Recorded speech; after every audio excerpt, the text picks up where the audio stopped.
of the Accountant General's Department and do not include full transactions of the state-owned enterprise, self-accounting projects, and local governments.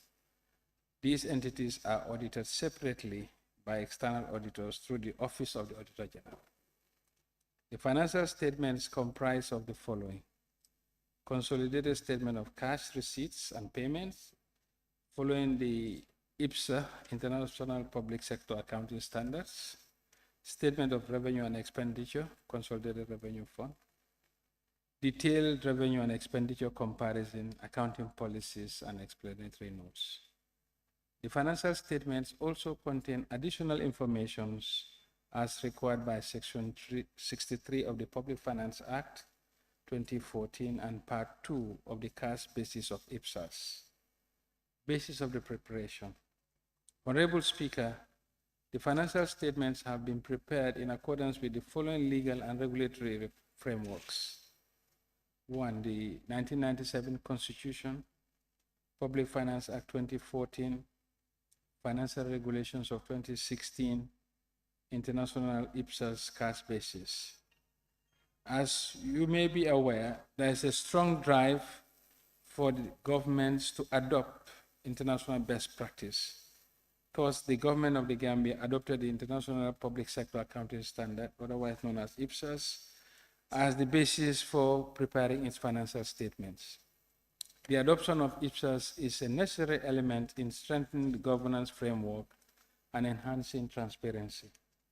Thus, it has enabled the setting up of appropriate minimum benchmarks for discharge of accountability and transparency, the provisions of a framework against which audit is undertaken, and allows improved quality and comparability of financial information reported by the public sector against performance of other countries that have adopted IPSAS. 3. Issues raised by the Auditor General and the actions taken to remedy them. Honorable Speaker, the government has taken necessary measures to address the issues arising from the audit of the financial statements for the year ended 31st December 2020. Details of the actions taken are provided in the management letter of the Auditor General. Additional information or documents and further clarifications on the unresolved issues are being collated and will be shared with the National Audit Office.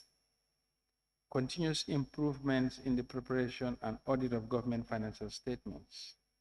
Honorable Speaker, there has been considerable improvements in the timely preparation and audit of government financial statements in the recent past. The government financial statements have been prepared up to 2022. The audit of the 2021 government financial statements is currently ongoing, while the preparation of the 2022 accounts has just been concluded, ready for submission to the National Audit Office. This is a clear demonstration of our commitment towards the attainment of in-year reporting, whereby the Auditor General can perform continuous audit of government activities. The Rwanda IFMIS initiatives. Following the implementation of the IFMIS system that has been in use for almost 2 decades, the government continues to explore and adopt strategies to ensure its sustainability, as well as reduce the dependency on the international consultants. In this vein, the government of the Gambia is collaborating with the government of Rwanda to come up with a homegrown IFMIS system. Asset management policy. The government of the Gambia, through the support from AFRICTAC West 2 of the IMF, has developed an asset management policy for use throughout government. This will, to a great extent, serve as an important pillar towards migrating to IPSAS accruals, and it will also support the management of tangible and intangible assets of the government. Treasury single account. The implementation of the Treasury single account, through which all government bank accounts will be consolidated at the Central Bank of the Gambia, has successfully been implemented. This has been extended to semi-autonomous institutions such as the National Assembly, Judiciary, National Audit Office, and National Human Rights Commission. This has fully eliminated cash or check payments. The Treasury single account will enhance the government cash position, thereby reducing domestic borrowing. A key tool to support the Treasury single account is the implementation of a revenue collection platform, which is at an advanced stage. Honorable Speaker, in conclusion, we say that over the past years, the government has been implementing a series of public financial management reforms. This has resulted in the overall improvement in the quality of public financial management services delivered by the government. In conclusion, Honorable Speaker and August Assembly, please allow me to once again thank all the players in the public financial management cycle, from policy formulation and implementation, for the quality oversight function of the National Assembly is continuously discharging. On this note, Honorable Speaker, I beg to move. Thank you.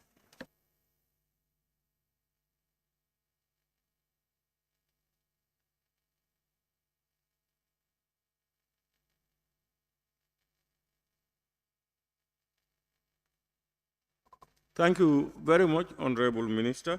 Honorable members, any seconder?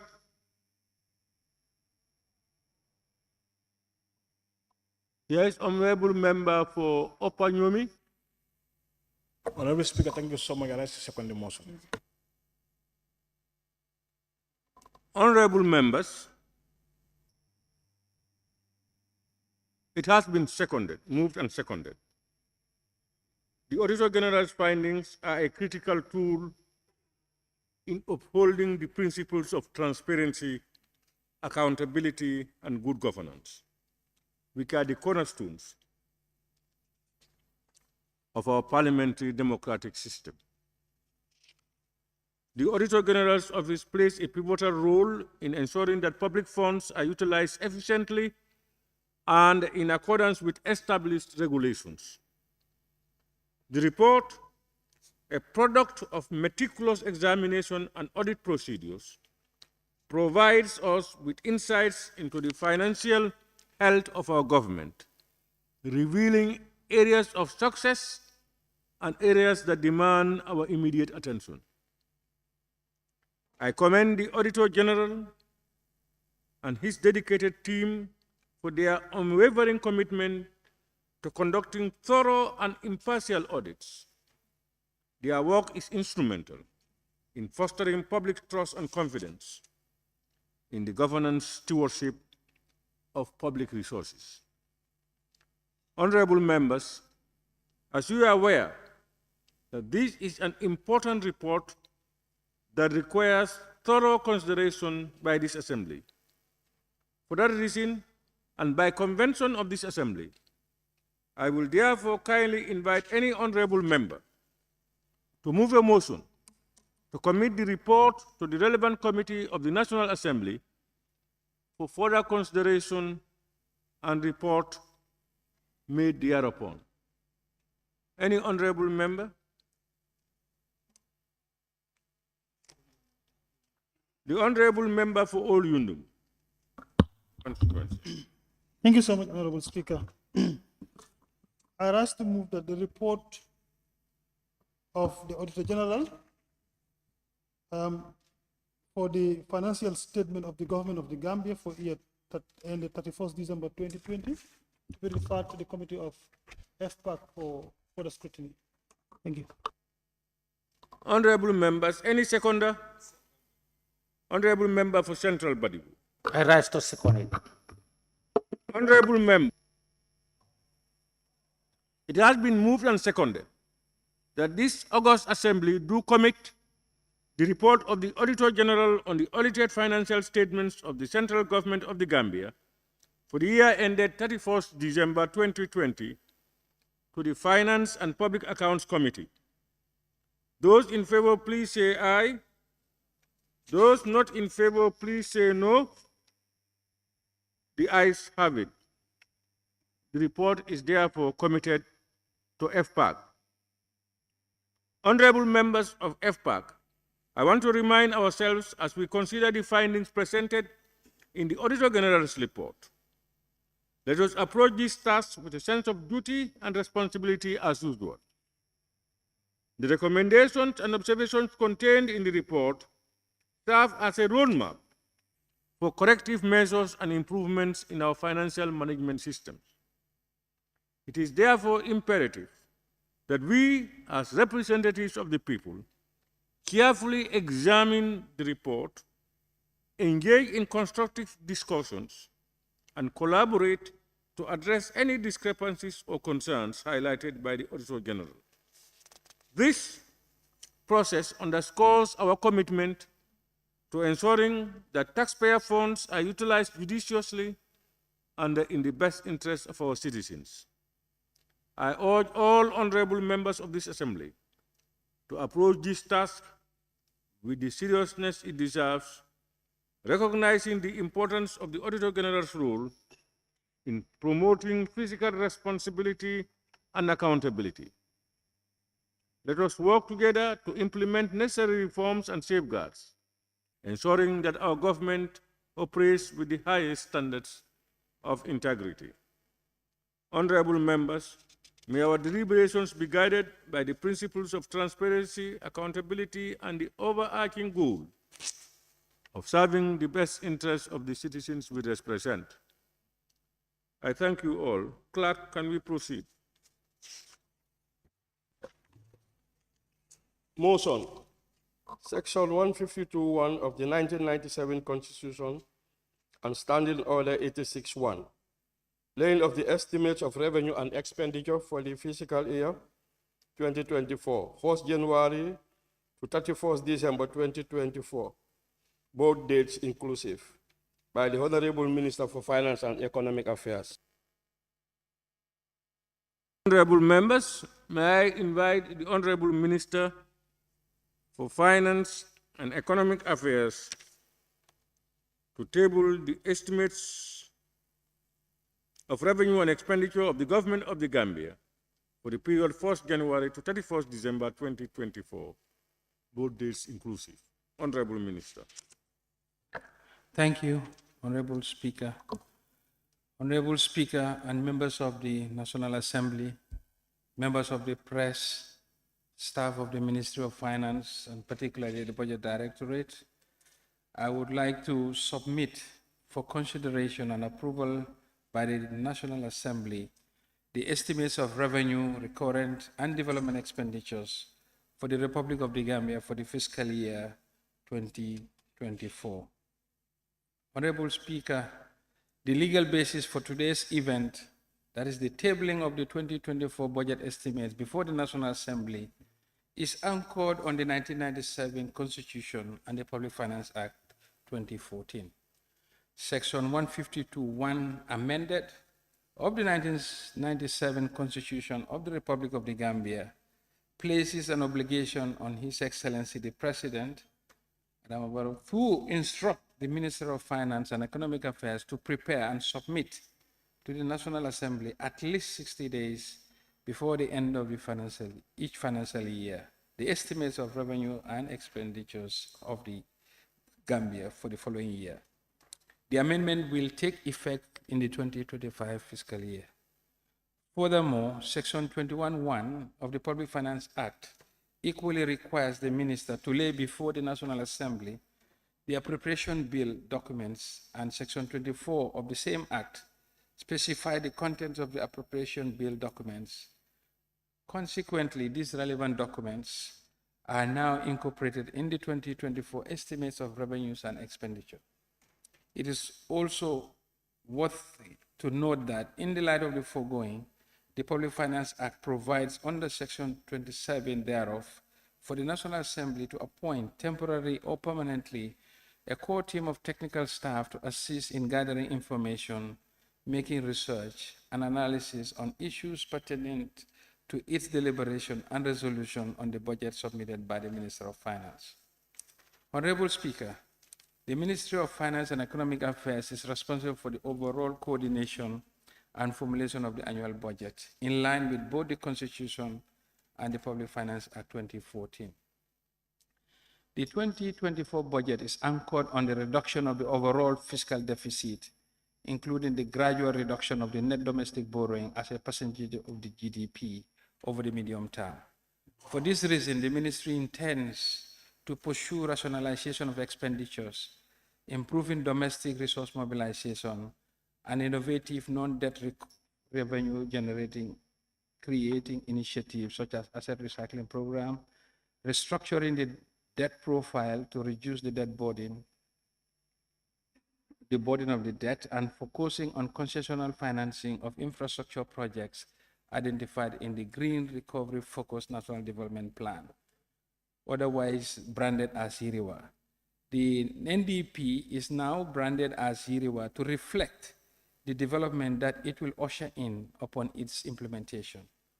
As a result, the draft 2024 budget estimate has been prepared based on the objective of consolidating recovery and accelerating reforms to build economic resilience and improve the well-being of the population. To this end, the draft estimate is focused on improved domestic resource mobilization drive that supports the provision of quality essential services in education, health and agriculture, and infrastructure development to promote a more inclusive and resilient growth. This new direction of the government policy will support recovery in the light of the global economic headwinds that threaten to slow down the gradual recovery from the COVID-19 pandemic. Honorable Speaker, growth continues to remain strong despite the global domestic challenges, the war in Ukraine, the lingering effects of the pandemic, and the tightening global financial conditions continue to slow down the global growth, therefore affecting domestic economic performance. On the macroeconomic front, provisional data estimates show that the real GDP growth for 2024 projected to at 4.9%, lower than the 5.3% recorded in 2021, when recovery from the pandemic was underway, but slightly higher than the 2023. This steady growth performance results from the spillover effects of the Russia-Ukraine conflict, which has severely dampened the growth prospects. Previously, projections have been revised downwards owing to the increasing interest rates to counter the rising price levels. Real GDP growth is projected at 4.8% in 2023.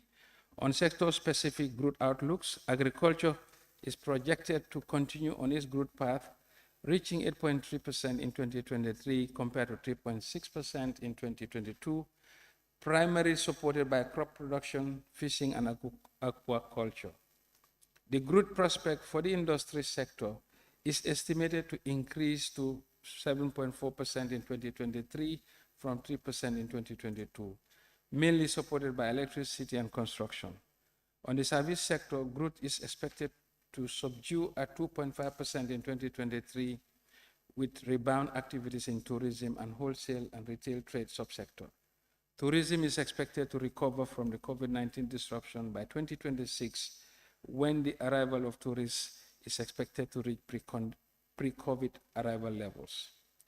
Tighter global financial conditions in response to multi-decade highs in global inflation rate is adversely affecting the country's macroeconomic fundamentals, generating foreign exchange shortages, weighing on foreign exchange reserves, and exerting pressure on the dollar. To aggravate the situation, the balance of payment is negatively affected by the high food and fuel import bills, disruption of the cashew exports, and elevated freight costs. To this end, the Central Bank of the Gambia conducted foreign currency intervention of close to $139.44 million in 2022 to ease supply-side constraints and support the importation of essential commodities that reach critically low stock levels. In addition, strong domestic demand combined with high food and energy price fueled by the war in Ukraine added to strengthening inflationary pressures in the country. Inflation reached a record high of 18.5% year-on-year in September 2023, but it has recently declined to 18% as of end of October 2023. This elevated inflationary pressure stems from both food and non-food commodities. Monetary policy in this context was geared towards tackling price hikes, with the central bank further raising its policy rate to 17 percentage points in August 2023. In terms of the outlook, Growth is projected to moderately rebound to 4.9% in 2024 and strengthen further in the medium term at an average of 6.1% growth per year. Going forward, agricultural sector is expected to be the main driver of growth in the medium term. As the West grapples with the spillover effects of the war in Ukraine, lower real incomes and higher interest rates are creating volatility and affecting the prospect for tourism and trade. Honorable Speaker, let me take this opportunity to update this August Assembly on the status of the budget execution for the first 3 quarters of 2023 and the outlook for the remaining part of the year. The overall budget execution for the first 3 quarters of 2023 is on track as the outturn is 8 percentage points below projection. The overall spending is in line with the projection due to the decline in recurrent expenditure in line with the fiscal prudence being implemented. Revenue and grants for the first 9 months amounted to 19.2 billion, representing an outperformance of 28% against its projections. This overperformance is mainly emanating from a 28% increment in tax on international trade due to the reduction in fuel subsidy against what was projected during the review period. A 3% increase in non-tax revenue and a $900 million dividend payment from the central bank was also there. During the first 3 quarters of 2023, tax revenue amounted to 10.4 billion compared to the projection of 9.9 billion, reflecting a slight increase in performance by just 4 percentage points. This increment is highly influenced by a rise in taxes on international trade on both oil and non-oil products and the decline in fuel subsidies. In addition, the measures taken by the government to decongest the seaport, expanding the berthing space for shipping lines, and improve handling equipment all contributed to the increase in the import volumes. On non-tax revenue, performance for the first 3 quarters registered 3.2 billion against a projection of 3.1 billion for the same period. This represents an increase of 3%. The table below identifies the movement in the revenue performance, and it should have read revised budget of 2020 and budget of 2023 as a heading. Honorable Speaker, the government expenditures have been broadly consistent with our projections. Total outturn for expenditures and net lending in 2023 are projected to reach 32.3 billion. In comparative terms, the year-end outturn expected to be 4.8 billion below the approved budget of 37.15 billion. This is mainly because of curtailing of expenditures and reduced disbursement in project grants. On debt interest, 2.46 billion has been utilized as of the end of September 2023, representing a disbursement rate of 81.8% of expected outturn, of which 1.96 billion or 79.4 percentage points of actual interest expense was domestic. Other charge expenditures reached 5.97 billion, of which goods and services represent 2.46 billion, and subsidies and transfers 3.15 billion. The projected outturn for other charges for 4th quarter is 2.79 billion, while the end year is projected to be 8.7 billion. The outturn for capital expenditure for the 3rd quarter was 9.34 billion and is projected at 13.79 billion by the year end. Personnel costs as at the end of the year is estimated at about 600 million above the approved budget of 6.1. And the table below shows the projection actual outturn Q1 to Q3 and Q4 projection and the year-end totals. Honorable Speaker, total revenue and grants for 2024 budget is projected to reach 34.93 billion, representing a growth of 5 percentage points compared to 2023 budget of 33.22. Tax revenue is expected to increase by 24% due to improvements in the economic performance and enhancements in tax administration through digitalization and compliance.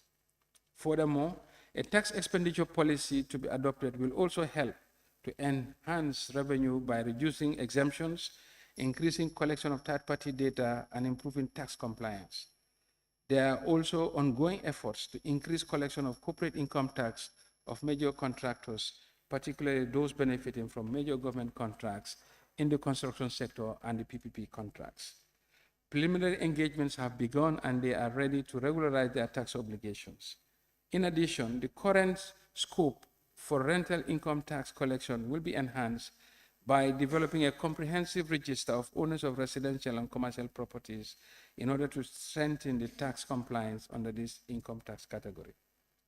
Non-tax revenue is expected to increase by 86% due to partial anticipated receipts of $10 million from arbitration award and the payment of the first tranche of $15 million from the Trans-Gambia Asset Recycling Program.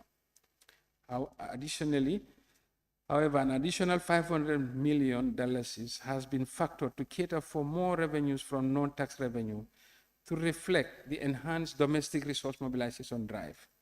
It is time for the revenue base to expand to reflect the self-reliance for national development instead of relying on donor or partner support. The 2024 budget will factor budget support to the tune of $3.18 billion from our development partners compared to $2.77 billion in 2023.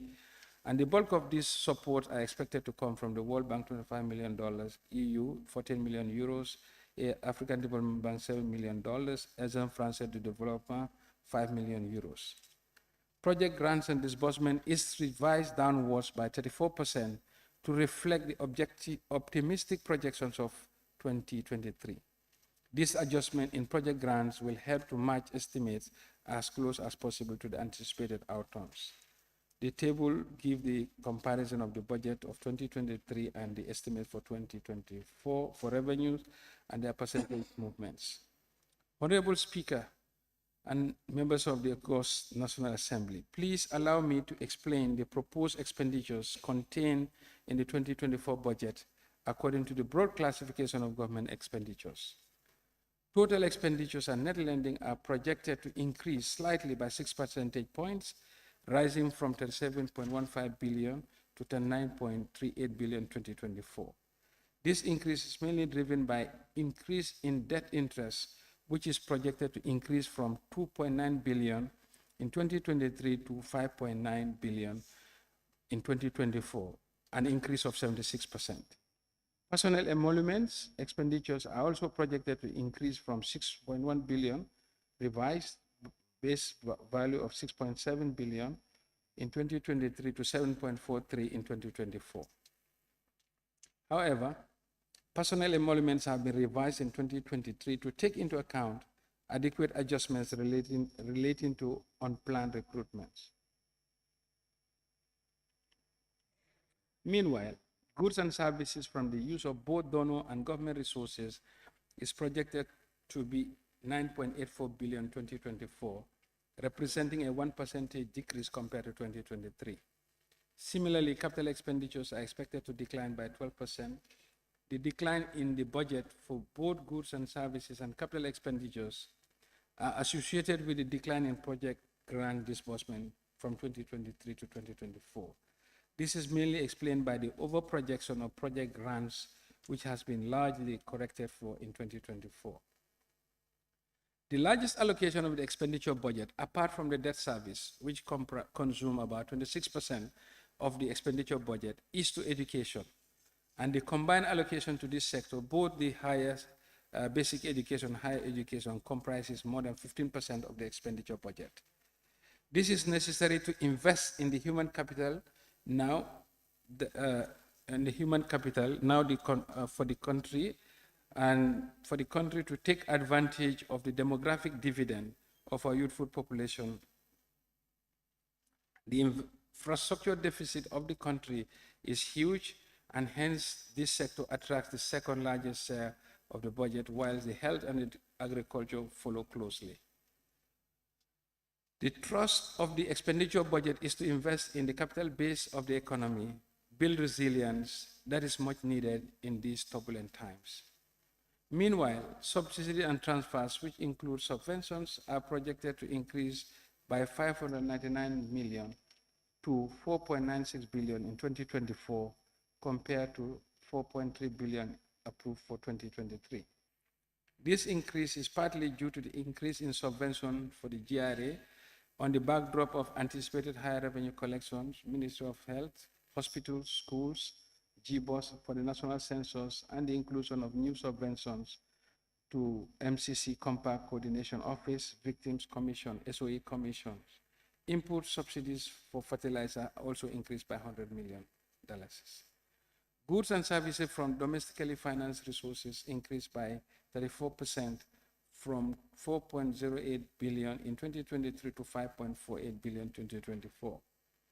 The significant increase in goods and services is as a result of the increased funding for land compensation for roads and NAWEC solar power project, post-OIC activities, travel expenses of the National Assembly, and the consultancy service related to public works. Furthermore, the contribution to the Gambia River Basin OMVG of $150 million and the hospital drugs of $240 million are also contributing factors. Overall, capital expenditure, including donor funds, is expected to decrease by 12% to 11.76 billion in 2024, mainly as a result of projected decrease in project grants disbursement. However, government funding of infrastructure and related investment is projected to increase by 30% from 2.5 billion in 2023 to 3.26 billion in 2024. This includes anticipated payments for ongoing infrastructure works, including relocation of services and related works. The table below indicates the expenditure categories and their distribution. Debt service interest payments is projected to be 5.11 billion in 2024 from 2.19 billion in 2023, representing an increase of 76%. Overall debt service interest payment and plus foreign amortization is projected to reach 7.49 billion in 2024. The increase in the debt service for 2024 is as a result of the large increase in the interest payments due to increase in the monetary policy rate, in the monetary policy committee rate to a high of 17%, which translates to higher interest payments on the 30-year bond and other domestic debts and the anticipated rollover of other government securities. Honorable Speaker, the 2024 budget deficit will be financed mainly from domestic financing and borrowing from our development partners. In a sense, the gross deficit is estimated to reach 2.55% of the GDP compared to 3.59% of the GDP. This is a deficit reduction of 29% from the 2023 budget compared to 2024. This deficit reduction strategy will be sustained in the near term in order to reduce the elevated debt levels. The debt to GDP ratio was about 83% in 2022 and is now on a downward trend, and the deficit reduction strategy, anchored on a robust domestic resource mobilization and fiscal expenditure prudence, will be sustained for a more robust financial position. The table below shows the details of the financing thing. Honorable Speaker, in conclusion, it is important to note that the global economic and geopolitical developments coupled with climate change has exposed the world economy to, in general, and the Gambian economy in particular, to polycrisis and hence the challenges of the economic management. However, we expect a stronger economy with gradual decline in inflation as inflation-fighting strategies of both the monetary and fiscal policies begin to take effect in a heightened global inflation environment. The planned decline in the fiscal deficit as a percentage of the GDP over time will help to reduce the overall debt ratio in the medium term, which will be supported by strong domestic resource mobilization and containment of expenditures.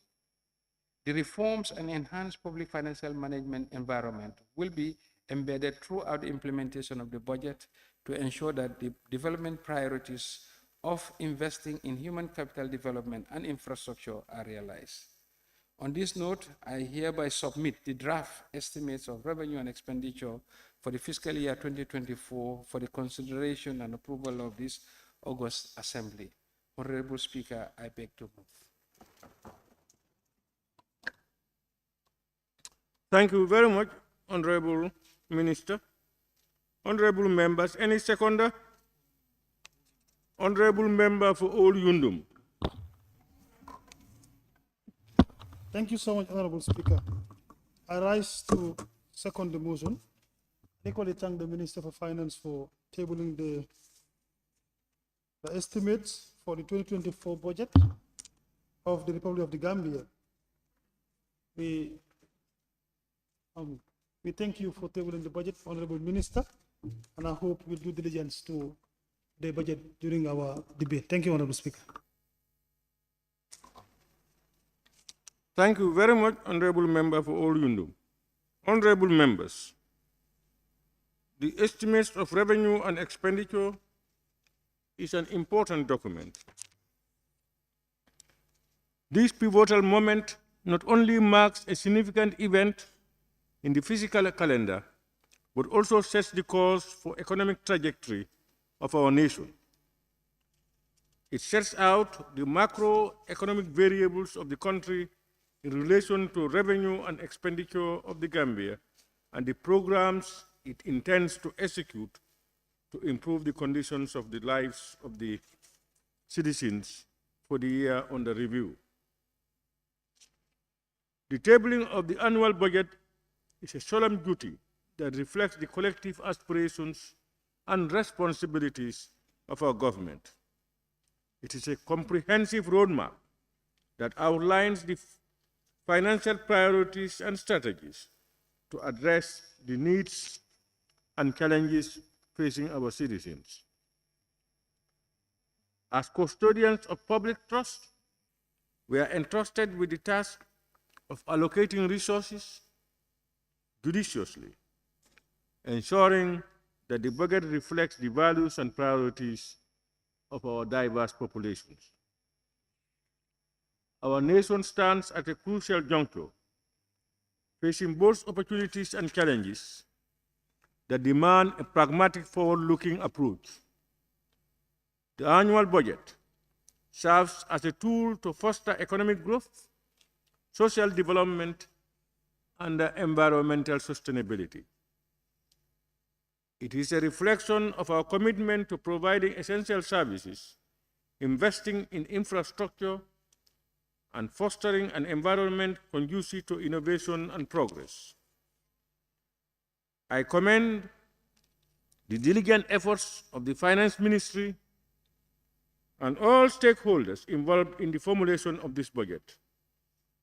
Crafting a budget is a complex and delicate process that requires careful consideration of diverse interests and perspectives. The budgetary allocations must strike a delicate balance between the immediate needs of our citizens and the long-term goals of sustainable development. In the spirit of transparency and accountability, I encourage all members of this August Assembly to scrutinize the budget thoroughly, engage in constructive debates, and contribute their insights to ensure that the final budget reflects the collective wisdom of this Assembly. Cognizant of this reality and of the provisions of Order 86-6A and B of the Standing Orders, the sitting will be adjourned to give members adequate time to review the document. Honorable members, as per approved agenda of this ordinary session, the Assembly Business Committee has scheduled Monday, 27th November, and a Tuesday, 28th November 2023, for consideration and debate proper on the 2024 estimates, while the Committee of Supply will commence on Wednesday, 29th and Thursday, 30th November 2023.